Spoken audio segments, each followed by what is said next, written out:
তোরা আমি বন্ধু ভাবতাম তুই এই কাজটা করতে পারলি। এই বেটা স্যার, আগে তুই তোর ঘর ঠিক কর যা, আমার কি দোষ? কিরে মালটার ভাব গেলাম পোলাবান সব কিরে মামা রাব্বি কো? রাব্বির একটা ফোন দে, আমি একটা কাজে ছিলাম। পোলাবান বলে যে কি করে দাঁড়া ওরা একটা ফোন দিতেছে। অসময় আবার ফোন দিল কেন? হ্যাঁ মামা কই তোরা? কিরে মামা মাল নিয়ে এদিকে করি তোরা তোরা কই? আর বেটা আমি একটা কাজে গেছিলাম তো এর লিগে আটকে গেছিলাম। আচ্ছা তোরা দাঁড়া, আমি আইতাছি। কিরে মামা, মালটাল সব রেডি না? বেটা তোর এদিক কাম হয়েছে, বাদ দে, চল মাল খাই। চল। কিরে অসময় আবার ফোন দিল কেন? আচ্ছা মামা তোরা তাহলে একটু যা, আমি আইতেছি। দেরি করিস না আবার। হ্যাঁ এই বলো।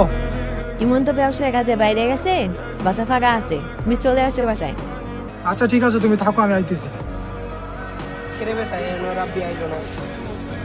এই মামা রিমন তো ব্যবসার কাজে